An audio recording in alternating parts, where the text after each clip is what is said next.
첫 번째 질의가 사춘기의 아이들, 특히 남학생 또는 남아 친구를 어떤 식으로 소통하고 교육을 하면 좋을지 이 내용에 대한 질의가 굉장히 많아서 네. 좀 고견 한번 들려주시면 어떨까 싶습니다. 그 예전에는 이제 사춘기는 엇나가지만 않으면 된다 그랬거든요.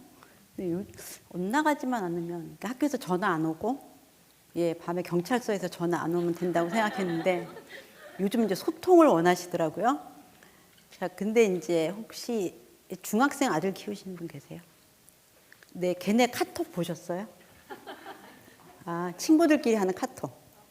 아, 보시면 한 줄 넘는 거 없어요. 이렇게 놀래, 좋아, 어디, 있다 이렇게 얘기합니다. 얘네들 말이 짧아져요. 생각이 짧아지는 만큼. 제일 길게 말하는 게 게임에 대해서 말할 때입니다. 자, 그래서 엄마랑 얘기를 안 하는 게 아니에요. 안 하는 게 아니라 그냥 말이 짧아지면서 굉장히 즉흥적이고 뭐 대화를 하고 싶으면 야, 치킨을 시키려 하는데 너는 무슨 치킨이 좋니? 뭐 이 정도. 아, 그럼 뭐 양념치킨 어때? 뭐는 어때? 이렇게. 그래서 일단 얘네들이 관심을 갖는 건 게임, 친구, 치킨. 아, 네. 뭐 그 정도? 뭐 제 아들이 저한테 예전에 했던 굉장히 흥분해서 하는 얘기가 엄마, 내 친구가 그래서 왜? 우리가 넷이서 피자를 먹으러 왔거든? 근데 웬일을 친구 얘기를 다 했더니 그중에 한 놈이 진짜 또라이야. 그래서 왜? 그랬더니 콜라 캔이 나왔는데 그걸 막 흔들더래요. 흔들어서 먹었대요. 그래서 걔 왜 그러니? 자기는 원래 그런데 엄마 진짜 이상한 놈이지. 그래, 걔랑 나 다음에 피자 먹지 마라. 이 정도 얘기를 굉장히 열의를 띠고 했습니다. 그리고 저희 아들이 이제 한 3년 전에 군대를 갔는데 한 3개월 훈련 기간에는 이제 뭐 연락이 안 돼요. 일요일에 전화가 한 통씩만 되는데 이제 메일은 되고 전화는 일요일만. 근데 이제 일요일에 전화해갖고 엄마 이번 주에 롤 대회 있거든. 게임 기사 좀 싹 긁어갖고 보내줘. 그래서 이제 기사를 또 이렇게 열심히 긁어 이제 그게 또 이게 양이 있더라고요. 그러니까 몇 번에 걸쳐서 사랑하는 마음으로. 그래서 그냥 걔네들의 관심사를 안 따라가면 대화가 어려워요. 그렇잖아요?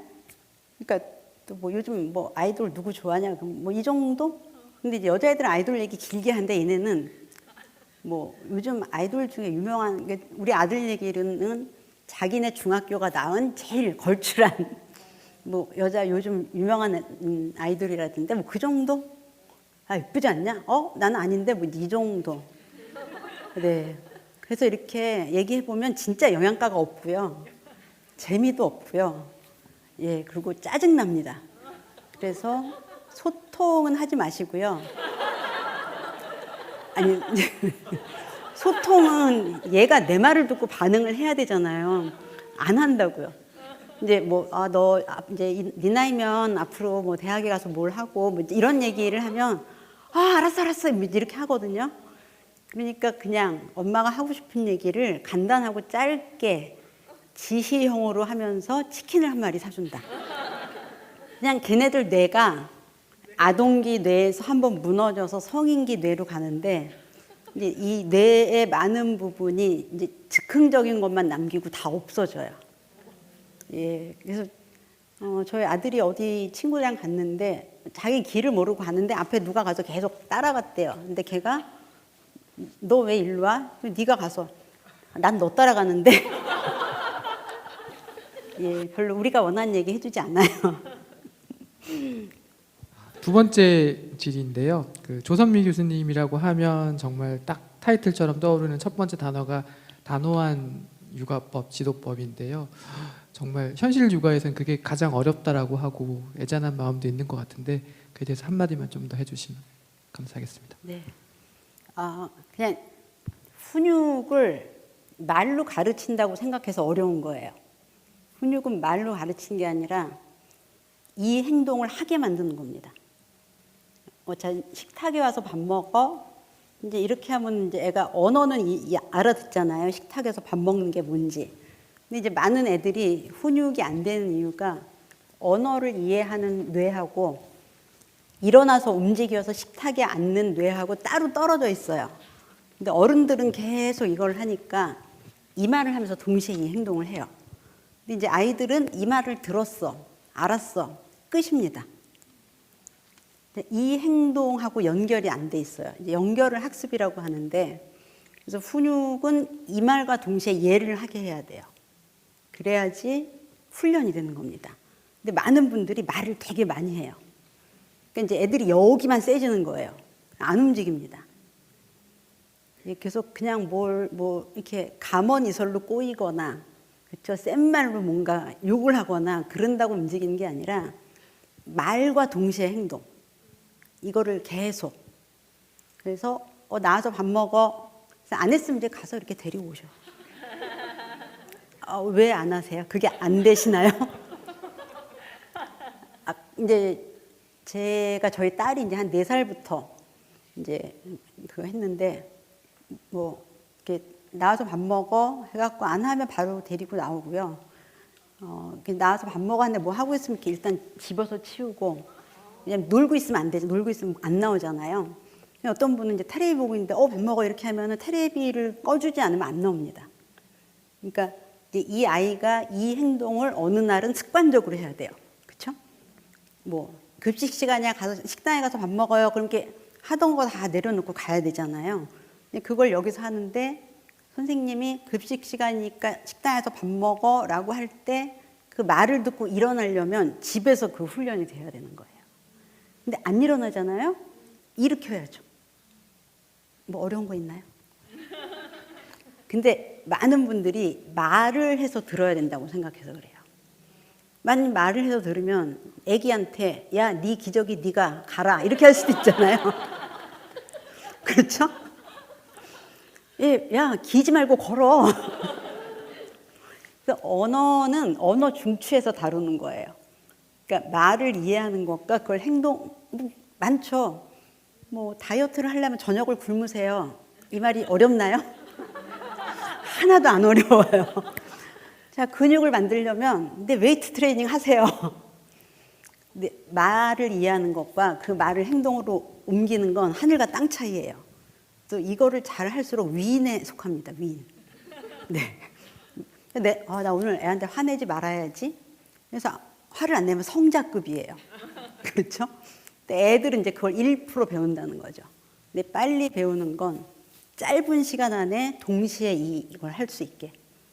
와서 밥 너가 안 먹어. 저희 이제 친정엄마 많이 국 식으면 어떡하라 그러니 이거 국 식어서 남기면 또 누가 먹니 생선은 막 들으셨죠? 네. 저는 그냥 엄마가 끌어갔으면 좋았을 거라는 생각이 들어요. 그래서 음식 먹을 때 계속 그 말이 한청처럼 들립니다. 그래서 그냥 부드럽지만 강하게. 그러면은 나 이것만 먹고. 근데 이것만에서 봐주면 이것만을 계속 합니다. 근데 이제 먹고 씻고 옷 입고 벗고는 아주 기본이잖아요. 그래서 이렇게. 예, 그래서 지시하는 말과 똑같은 행동을 동시에. 근데 이건 너무 기본이잖아요. 울고 떼쓰는 건 무시해야 돼요. 애가 학교에서 밥 먹기 싫다고 거기서 울고 떼쓰면 안 되잖아요. 예, 학교에서 해야 되는 건 집에서도 잘해야 됩니다. 예, 그래서 내가 여기 선생님들 계시죠? 자, 가서 밥 먹자 하면 애들 쭉 가야 되잖아요. 근데 한 해가 남아서 저는 반찬 입맛에 안 맞는데요. 저는 15분 후에 먹고 싶은데요. 이러면 안 되잖아요. 네, 그렇게 그러니까 훈육보다 훈련이라고 생각하시면 나을 것 같아요. 그러니까 교육은 뭔가 이제 생각해서 배우는 거고 훈육은 몸으로 하는 겁니다. 예, 동생 밀지만은 안 미는 행동인데 이거는 훈육이고요. 동생이 밀어서 넘어지면 아파는 이제 교육인 거죠. 예, 그래서 몸을 통제하게 만드는 게 훈육이다. 그리고 이거는 묻지도 따지지도 말고 즉각적으로 시켜라. 네, 이렇게 이해를 하시면 됩니다. 네, 세 번째 질문입니다. 10대 자녀분하고 자녀와의 감정적으로 소통을 좀 어떻게 하면 좋을지 고민이 좀 많으신 것 같습니다. 이제 정말 대화를 하려면 그 사람 말을 정말 들어야 돼요. 그 사람이 말하는 그 톤, 그 감정을. 그러니까 딴 애들은 다 아이폰 있어. 자, 그럼 무슨 감정이에요? 불평불만이에요. 예. 딴 애들은 다 아이폰 있다고 나만 갤럭시야. 자, 그럼 이제 얘가 하고 싶은 말은 뭐예요? 나 엄마 아빠한테 불만 많은데 왜 나만 이렇게 해줘? 자, 소통 어떻게 하실래요? 속상하구나. 엄마라도 아이폰을 갖고 싶을 것 같아. 자, 근데 애들은 뭐 그렇잖아요. 나 학원 가기 싫어. 숙제가 너무 많아. 이것도 뭐예요? 불만입니다. 자, 그럼 한번 소통해 보세요. 아이의 마음을 이해해서. 그렇지, 너네가 한참 신체 활동 해야 될 때 참 학원에 앉아서 이렇게 공부만 하는 거 엄마도 참 안타깝게 생각해. 뭐 이렇게 해야 되잖아요. 이제 우리나라의 10대나 청소년과 부모 소통이 안 되는 건 이 과도한 학습량이라는 아주 커다란 난제가 있기 때문입니다. 이제 이해가 충돌하는 거예요. 애들은 좀 놀고 싶고 쉬고 싶고, 예, 공부 때문에 스트레스 안 받고 싶은데 엄마는 공부를 안 시키면 스트레스 받고. 네.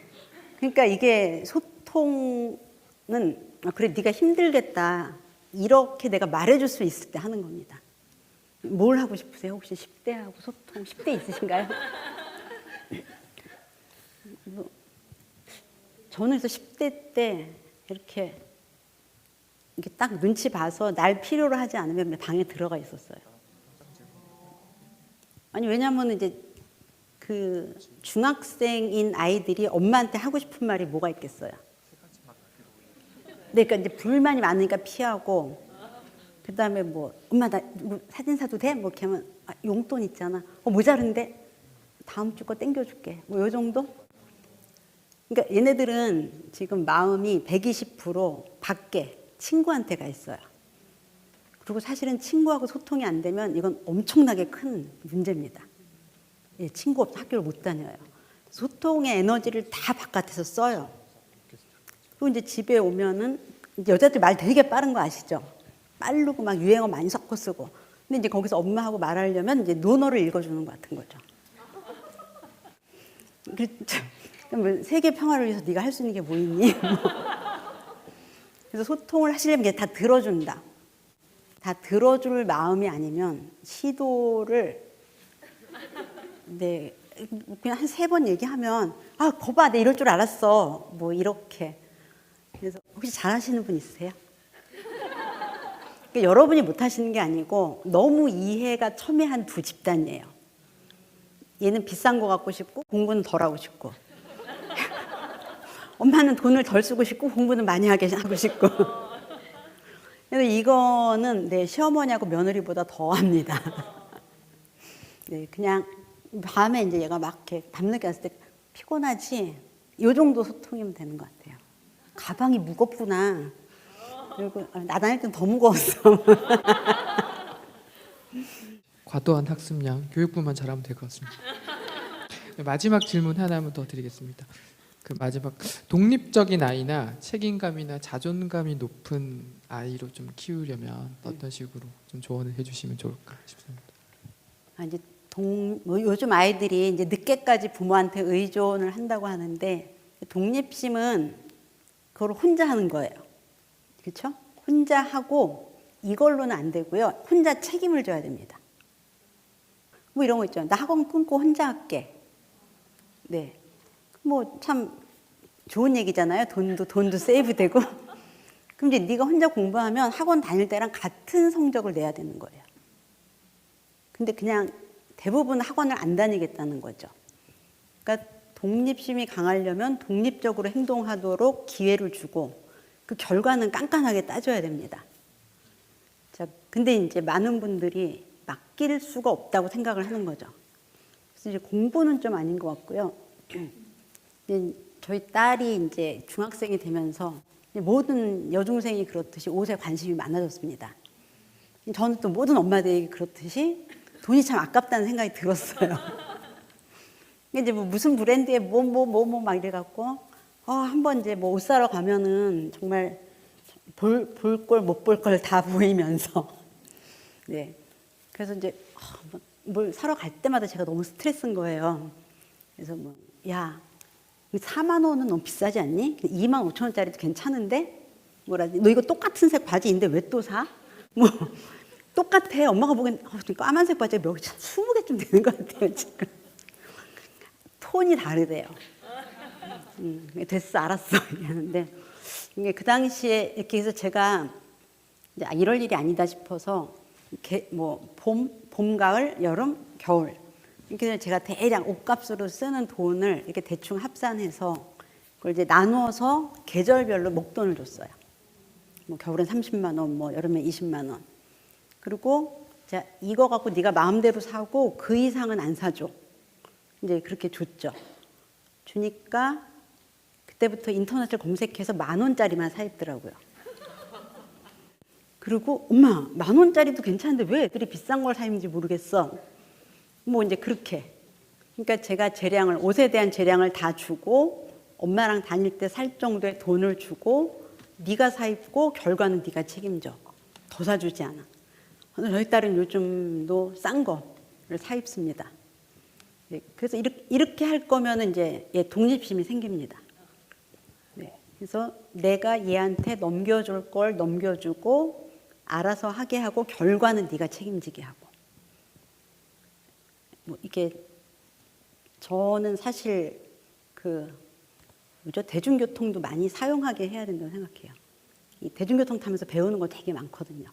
자리가 없을 때 어떻게 왜 지하철을 탔는데 피곤해.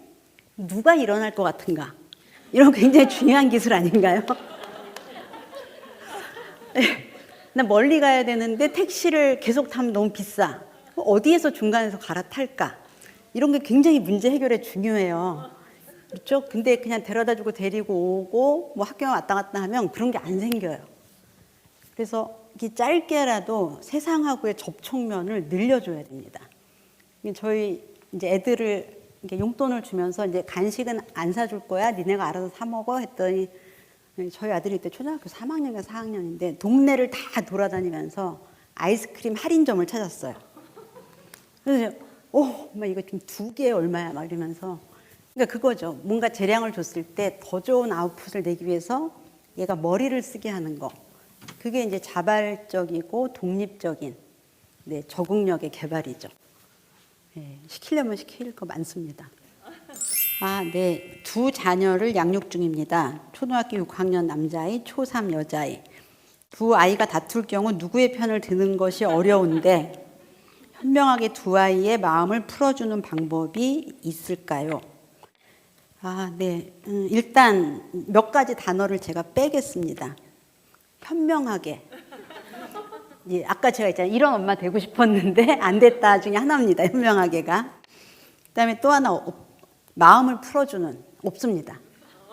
마음은 시간이 지나야 풀려요. 그러니까 마음이 풀린다기보다 좀 잊어버리는 겁니다. 근데 이제 두 아이는 다 싸웁니다. 세 아이는 더 싸워요. 네. 그래서 그냥 싸우죠. 그냥 싸우는 건 그냥 정상이네 이렇게 생각하시면 돼요. 외국에서 연구를 했는데 두 아이가 집에 있을 때 평균 싸우는 횟수가 30몇 번이라고. 전 세계적으로 싸웁니다. 자, 근데 이제 누구 편을 드냐는 걸 하기 위해서 많은 분들이 옳고 그름을 따져요. 근데 옳고 그름이 불분명해요. 예, 왜냐면은 뭐 오빠가 때렸어. 그러면 야, 너 동생을 때리면 어떡해? 쟤가 나보고 돼지라 그랬어. 너 왜 오빠한테 그래? 이제 이렇게 되잖아요. 그러니까 이제 일단 절대 하면 안 되는 거는 한 애만 혼내는 거. 너 큰 게 왜 그래? 첫째가 왜 그래? 왜 양보 안 했어? 근데 이렇게 반복적으로 서열이 영향을 이렇게 늘 일정하게 큰 애만 혼내면 걔 성격에 영향을 미쳐요. 근데 이제 그러면 걔는 억울하고 위축되고 자기 주장을 못 하고요. 근데 옳고 그름을 또 따지는 집은 애들이 둘 다 화가 많고 억울함이 많습니다. 내가 맞았는데 왜냐면 옳고 그름 모든 사람은 자기가 옳기 때문에 싸우거든요. 여러분 부부싸움 할 때 내가 잘못했는데 부부싸움 하나요? 남편이 잘못했잖아요. 싸우는 모든 사람은 상대가 잘못했다 그래요. 그러니까 일단 이제 이 정도면 들어가. 넌 네 방에 가. 넌 네 방에 가. 자, 안 싸우고 놀 것 같으면 나와. 그리고 얘 그냥 너는 엄마가 말할 때까지 하지 마. 너는 움직여도 된다고 할 때까지 동생 가까이 1m 이내 접근 금지.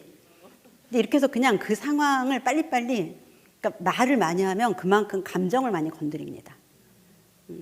그리고 그냥 그 시간이 지나고, 그러니까 이런 것도 좋아요. 저는 예전에 그러니까 하루에 몇 번 싸우는지를 한 다음에 그걸 이제 이렇게 발을 정자로 체크해서 그 다음날 덜 싸우는 만큼 애 둘한테 상을 줬어요. 싸우지 않고 사이좋게 지낼 때 엄마가 상을 주는구나. 그럼 이제 단합을 할 거 아닙니까? 네, 그리고 진짜 형제 사이 좋아지는 그 비법이 있습니다. 부모가 폭군이면 사이가 좋아집니다. 믿을 게 서로밖에 없으니까. 자, 그러니까 이거는 답이 없다. 평생 싸운다. 그리고 이제 때리면 때리는 게 무조건 잘못한 거고요. 뺏으면 뺏는 게 무조건 잘못한 겁니다. 근데 그거 외에는 분리 좋지. 예. 근데 말 갖고는, 왜냐 어린애들은 말로 뭐라 그래도 맞은 거랑 비슷하게 느껴요. 뭐 내가 나 욕했어 뭐 이렇게. 근데 이제 그게 심적 남편이 욕하면 싫으시겠죠? 네, 이제 비슷하다고 생각하시면 돼요.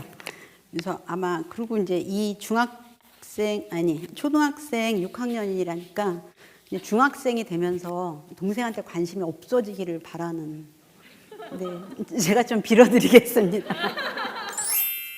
고1 사춘기 아이와 잘 맞지 않습니다. 제 기준에서는 이해가 안 되는 행동을 하는데 꾸짖으면 잘 듣지도 않고 잔소리로 생각합니다. 어떻게 지도해야 할까요? 네. 예를 하나 들어주시겠어요?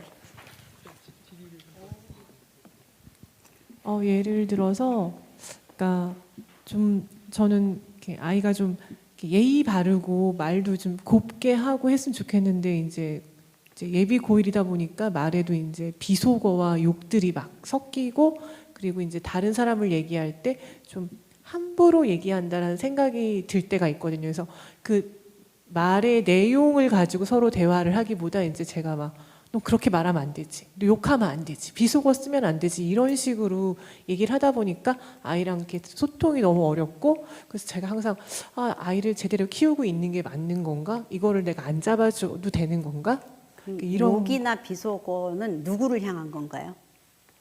저를 향한 건 아니고 그냥 그 상황을 얘기하거나 아니면 누군가를 비난할 때 좀 그런 식으로 들어올 때가 그 있어요. 사람은 없고요. 네네. 아무한테도 욕을 하진 않네요.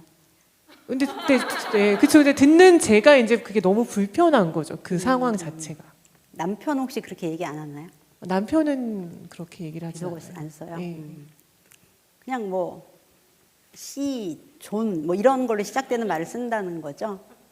그러니까 근데 이제 제가 좀 그런 거에 약간 좀 되게 예민해하니까 남편이 엄마는 그런 거에 면역력이 너무 없다. 그런 말을 좀 덜 했으면 좋겠다라고 얘기하니까 이제 뭐 씨까지는 안 쓰지만 이제 존 뭐 쓰고 뭐 미친 뭐 이런 건 되게 많이 쓰는 편이거든요.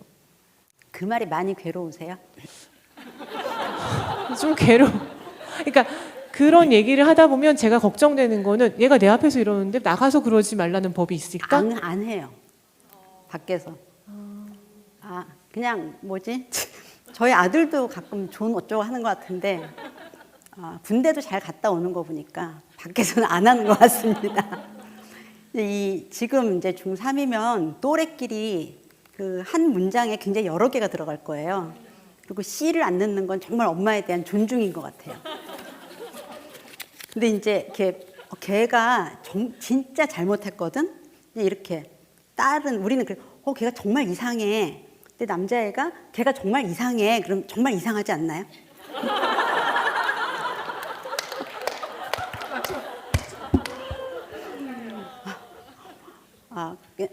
좀 그렇겠죠? 딸은 있으세요? 아니요, 딸은, 아들만 네. 있어요. 그럼 딸하고 대화를 하셔야 되는데. 그냥 저도 뭐 옛날에 애들이 이제 처음에 딸이 뭐 요즘 다 욕해. 그래서 거짓말하지 마. 이러는데 아니 다 너 하지 마 그랬더니 엄마 애들이 다 하는데 나만 안 하면 이상. 그러니까 뭐 고등학교 때 그때 선생님을 다 꼰대라고 불렀어요. 정경 꼰대가 수학 꼰대가. 근데 이제 그 중에 누가 수학 선생님께서 이러면은 좀 그렇잖아요. 아니 뭔가 이게 이제 분위기. 그래서 아마 그 수준일 것 같고요. 애들이 그렇다고 딴 데 가서 그러진 않고요. 주로 친구끼리 그러는데 엄마랑 참 얘기하고 싶은 아들인가 봐요. 왜냐면 그런 얘기 엄마한테 구박받으면서까지 그렇게 얘기를 하네 이런 생각이 들어요. 그러면 그렇게 얘기를 할 때마다 이제 제가 좀 불편하고 제게 막 이렇게 잔소리를 하고 싶어도 얘가 나랑 얘기를 하려고 하니까 제가 그냥 그러니까 아까 말씀하신 것처럼 옆에 있어주는 거, 그냥 들어주는 무슨 걸. 얘기를 하나요, 얘가? 생각보다 얘기를 좀 많이 해요. 그러니까 저는 별로 안 듣고 싶은데 가끔 별로 쓸 데가 없을 때도 많잖아요. 아까 말씀하신 것처럼 별로 영양가 없는 얘기들도 있고 한데 그냥 뭐 친구들 이상한 친구들 얘기 그리고 뭐 이상한 사람 얘기도 하고 그리고 학원 갔을 때 애들 뭐 잠자는 애들 뭐 욕도 하고 공부 안 하는 애들 욕도 하고. 엄마랑 진짜 얘기를 많이 하네요. 그냥 친구랑 얘기하고 와 이러세요. 혹시 옛날에 얘기를 좀 많이 들어주지 않으셨나요? 제가요? 어렸을 때? 네. 뭐 어땠어? 뭐 오늘은 뭐 했어? 뭐 안 했어? 이런 거? 잘 기억이 안 나요. 말을 많이 이렇게 좀 엄마가 이렇게 유도하면 애들은 이런 말을 이제 엄마한테 하는 거야 이렇게 잘못 알아듣습니다. 예. 그리고 뭐 계속 하는 거 이렇게 보통 야 시끄러워 뭐 쓸데없는 얘기 하지 마 이렇게 하면 안 하거든요. 근데 그러지 않으셨나 봐요. 그러진 않았던 것 같아요. 엄마도 귀 깨끗하게 살고 싶거든. 예. 그렇게 그러니까 그 말을 없애긴 되게 힘들고요. 그냥 야 그런 건 친구들하고 하고 말아 뭐 이렇게 얘기를 하시면 될 것 같습니다. 이상한 애는 아니에요. 감사합니다. 감사합니다. 예, 학교 생활에 무의미를 느끼는 아이입니다. 어떻게 이끌어야 할까요? 네. 뭐 저도 직장 생활에 의미는 별로 없습니다.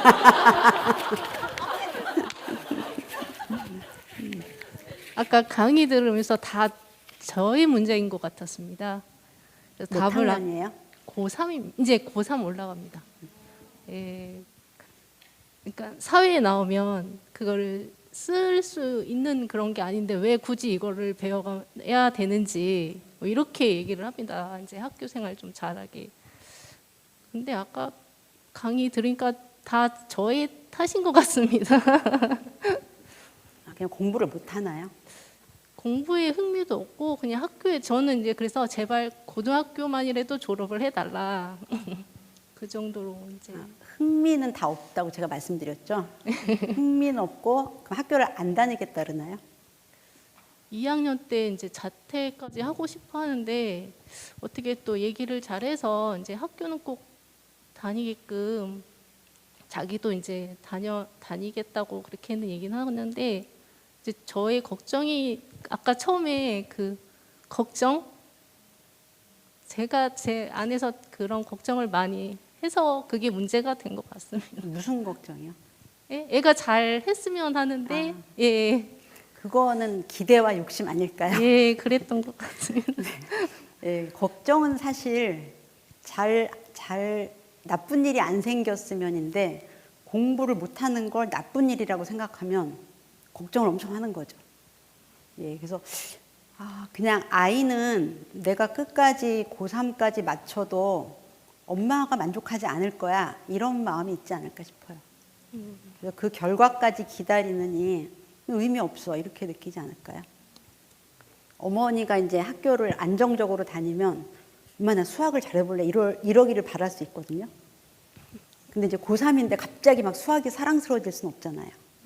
그러니까 내가 학교를 가면 또 공부를 하라 그럴 거고 공부를 하면 높은 점수를 받으라 그럴 건데 무슨 의미가 있어? 지금 이런 마음일 것 같아요.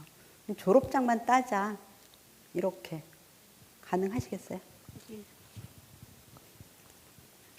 네, 학교 생활에 흥미가 없는 게 아니고요. 학교 생활의 의미를 못 느끼고, 이를테면 나는 이 학교 생활에서 실패자라는 생각을 굉장히 오랫동안 해온 거죠. 근데 그 왜 실패자냐? 기대에 못 미치니까. 남편이 맨날 진수성찬 차리라는데 엄마가 맨날 삼첩반상 차려주면 예, 남편이 싫어하겠죠. 이 기대라는 게 굉장히 일방적인 게 있어요. 내가 이런 아이를 낳는데 이런 손가락 짧은데 피아니스트 되라거나 키 작은데 막 농구 선수 되라거나. 너무 인상 깊게 선생님 강의 잘 들었는데요. 아까 품어주기라고 하는 설명이 너무 인상 깊었는데 품어주기랑 방임이랑 사실 어떻게 좀 구별이 되는지 좀 여쭙고 싶습니다. 아, 네. 일단 엄마가 없어지지 않는 상태인 거죠. 아이가 느끼기에. 엄마가 나를 비난하지도 않고 얼르고 달래지도 않고 네, 그냥 있어주는 건데 제가 최근에 이제 굉장히 다양한 문제를 보면서 엄마들이 내가 무슨 역할을 해야 되는지 모르나 보다 이제 이런 생각이 들게 한 좀 충격적인 사례가 있었어요. 고등학생인데 이제 여자애가 이렇게 자해를 했어요. 그래서 이제 병원에 왔는데 애가 저 자해한 거 엄마는 몰라요. 이렇게 얘기를 하더라고요. 자기 엄마한테 이제 알리지 않았다고. 그래서 그럼 어떻게 병원에 왔어? 그냥 우울하다 그래서 왔다고. 그래서 이제 엄마한테 애가 이렇게 자해를 했는데 알고 계시냐고 안다 그러더라고요. 근데 왜 안다고 안 하셨어요? 그랬더니 내가 알면 애가 싫어할까 봐. 자, 거기에서 어떻게 생각하세요? 저 깜짝 놀랐어요. 얘가 엄청 아픈 거잖아요. 나 아프다고 말하기 싫어. 이렇게 하면은 그래 너를 존중해 네 의견을. 그게 맞나요? 아니죠. 보통 엄마는 너 이렇게 되도록 왜 말을 안 했어? 야, 너 이거 뭐 한 짓이야? 빨리 병원에 가자. 예, 이제 이거를 이제 극악스럽게 하면 예, 좀 이제 그거고, 너 많이 힘들구나. 일단 전문가한테 물어보자. 근데 요 정도가 이제 품어주기. 왜냐하면 너무 호들갑스럽지도 않고 너무 막 또 뭐 내가 너를 잘못 키웠구나 뭐라든지 이제 이런 거 안 하는 겁니다. 많이 힘들구나. 엄마가 잘 몰랐다. 얼른 가서 도움을 받자. 요 정도가 품어주기고요. 얘가 이걸 치웠네? 너무 프라이버시 침해인가? 요건 이제 방치죠. 정말 깜짝 놀랐습니다. 예. 그러니까 제가 볼 때는 아이의 감정을 직면을 못하는 엄마인 것 같아요. 근데 엄마인데. 그러니까 그 감정을 알고 다 느끼면서도 옆에서 뭐 비난하지도 않고 뭐 하지도 않고 그냥 왜 내가 너무 슬픈데 남편이 옆에 와서 막 방법을 얘기해 주면 어때요? 근데 이제 내가 좋아하는 차 한 잔 타서 갖다 주면 예, 그렇죠. 옆에서 한 뭐 20분 앉아 있다가 그런 거죠. 그래서 이렇게 꼭 품어갖고요, 막 이러는 거 말고요. 예, 그냥 엄마 다 알아. 네 마음 다 아는데 그래 좀 있으면 진정될 거야. 뭐 이런 정도 마음이면 되는 것 같아요. 감사합니다. 선생님 너무 바쁘신데 혹시 현장에서 플로우 질문으로 한 분 정도만 더 꼭 네. 저는 초등 아이들은 이미 끝났고 중고등 아이가 있는데 아까 딸아들을 키우셨더라고요. 저도 딸아들인데 성격에 성별에 다 다르잖아요. 근데 아까 비교하지는 말되 비교는 될 거다. 근데 티를 내지 말는 그런 거잖아요. 근데 솔직히 아이들 보면은 나랑 코드가 맞는 건가? 아닌 건가? 또 나는 큰 애한테 이렇게 신경 써주고 작은 애한테 신경 써주고 하는데 나름 자기네끼리도 셈을 낼 때가 있어요. 그래서 저도 딸아들이지만 아들조차도 셈을 낼 때가 있어요. 그래서 아들인데 이러고서 제가 약간 고정관념이 있는 것 같더라고요. 그래서 이럴 때 제가 한번 이렇게 다른 쪽으로 한번 테라피 쪽으로 봤는데 작은 아이는 계속 사랑을 줘야 된다고 하더라고요. 근데 제가 약간 그런 표현이 되게 안 되는 엄마예요. 그래서 이게 어디까지 해야 되는지 아니면 그냥 허무한 리액션으로 가면은 안 될 것 같은데 이럴 때 또 좋은 방법이 있을지. 애들이 원하는 게 뭐예요? 엄마한테 받고자 하는 거 애들이. 우선 둘째 아들은 제가 계속 안아주길 바라고 옆에 있어줬으면 좋겠다고 하는데 전 걔 에너지를 따라가질 못해요. 그래가지고 그거는 너무 건강하지 않은 요구입니다. 아 그래요? 지금 중학생인데 엄마 없으면 공부 안 돼. 뭐 이런 거잖아요. 과도하게 의존적인 거죠. 엄마가 의존심을 점점 줄여나가지 않았나 봐요. 뭐 같이 뭐 먹자면 같이 먹고 같이 자자 그러면 같이 자고 위로해달라면 위로해주고 뭐 공부하는 거 옆에서 봐달라면 봐주고 그럼 이제 분리가 안 된 건 것 같아요. 오히려 제가 다 못했던 부분들이에요. 제가 바빠갖고 아이를 많이 못 챙겨준 케이스였거든요. 아, 그럼 언제부터 이렇게 해달라 그래요? 그냥 무의식적으로 이렇게 어쩌다 툭 내뱉는 말이었어요. 근데 저는 내가 몰랐는데 뭐라고 내뱉어요? 예를 들어 만약에 뭐 하면 나 보고 싶었어? 이런 얘기를 해요. 그래서 아까도 봤는데 왜 그 얘기를 하냐 그렇게 묻거든요. 보고 싶었어. 왜 안 하세요? 이상하게 모르겠어요. 제 목구멍에서 안 올라오는 것 같아요. 아니 저희 집에도 그런 저희 딸이 맨날 엄마 나 사랑해? 엄마 내 생각했어? 제가 제일 어이없었던 거 엄마 나 태어났을 때 눈 맞춰줬어? 야 그런 말은 다 누가 만드니 정말 너 눈 감았어 그냥 별 생각 없이 하는 말일 거예요. 그냥 이렇게 지나면서 툭 치면서 사랑해 아들 뭐 이렇게 딸들은 사랑해 아들 얘 그냥 저희 집에 2명 있어요. 2명이 지나가면서 안아줘. 뱃살 빼 뭐라도. 남편하고 딸하고 똑같이 보고 싶었어. 보고 싶었어. 좀 옆방에 있었는데 감당이 안 되는데요. 피가 뜨거운데 빨리 아들은 여자친구를 만납니다. 진심 아니에요. 진심. 저희 딸은 항상 무슨 말을 할 때 엄마 나 심장이 터지는 줄 알았어. 심장이 있긴 하니 다 터졌어. 네. 진지하게 받아들이지 마세요. 또 하나는 뭘 원하나요? 또 한 명은? 큰애 같은 경우는 그렇진 않아요. 오히려 저희는 고3 아이인데 여자애는 자기 얘기를 잘 해주고 뭐 이렇게 하는데 오히려 거꾸로 제가 고등학생 생활을 3년을 내리 이렇게 사는 게 맞냐고 거꾸로 이 무거운 가방에 이 학업에 대입에 이렇게 살아야 되는 게 진짜 맞냐 이렇게 거꾸로 제가 철딱선이 없는 엄마 역할을 하거든요. 근데 자기는 이 세상이 그러니까 그렇게 살아야 되지 않냐 그런 주의. 근데 얘는 이제 매달린다라는 거는 그냥 엄마와 딸의 그런 관계가 너무 바쁘니까 자기를 좀 봐달라. 나 둘째요? 이만큼. 큰애 작은 애들 다 같이 있는 것 같아요. 큰애는 뭘 봐달라고 하는 게 없는 것 같은데. 약간 구체적으로 나타내는 건 없어요. 그럼 아닌 거예요. 내가 못 해줬어 이 마음만 많으신데 나이에 따라서 애들이 부모한테 원하는 역할이 굉장히 다르거든요. 근데 이때가 비어서 이때 걸 해줄 필요는 없어요. 그때가 비어서 문제가 있었으면 문제가 나타났을 거예요. 근데 그냥 이 나이 때 애들이랑 비슷하게 살면 그때가 문제가 안 되는 겁니다. 잘못하면 퇴행시켜요. 네, 그거 진짜 개고생입니다. 그냥 얘 엄마만 그래 내가 옛날에 그때 못했지. 근데 뭐 얘 애들은 잘 컸어요. 감사합니다.